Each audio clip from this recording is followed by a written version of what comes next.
Assalamualaikum warahmatullahi wabarakatuh. Salam sejahtera bagi kita semua. Shalom, Om Swastiastu, Namo Buddhaya, dan salam kebajikan. Tak kenal maka tak sayang, agar lebih sayang, perkenalkan nama saya Caesar Antonius, mahasiswa program studi teknik industri Universitas Mercu Buana.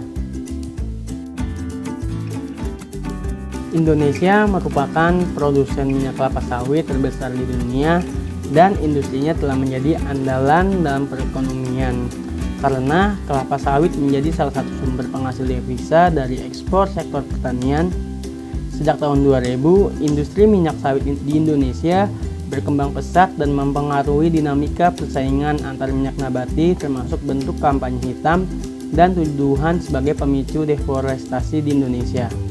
Perkebunan kelapa sawit berkontribusi besar terhadap pembangunan daerah sebagai sumber penting dalam pengentasan kemiskinan melalui usaha budidaya dan pengolahan hilirnya.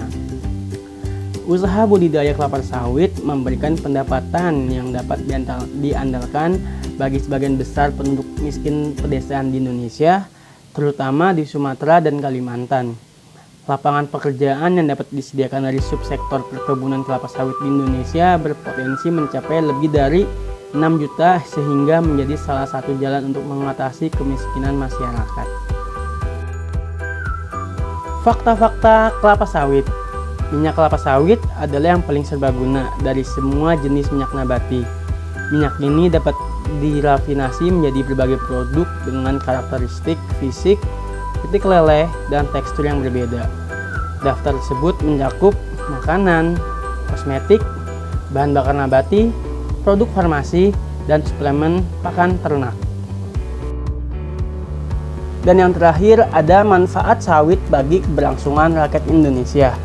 Perkembangan perkebunan kelapa sawit di Indonesia mencakup 3 pilar penting tadi, yakni keberlanjutan dalam dimensi ekonomi, sosial, dan ekologis. Dalam aspek ekonomi, industri minyak sawit berkontribusi pada pembangunan berkelanjutan dalam bentuk sumber daya devisa dan pendapatan negara, pembangunan ekonomi daerah, dan peningkatan pendapatan petani. Dalam aspek sosial, industri minyak sawit juga telah terbukti secara empiris antara lain perannya dalam pembangunan pendesaan dan pengurangan kemiskinan. Dan yang ketiga atau yang terakhir, aspek ekologi. Dalam aspek ekologi ini, perkebunan sawit menyumbang pada pembangunan berkelanjutan melalui perannya dalam menyerap karbon dioksida dan menghasilkan oksigen.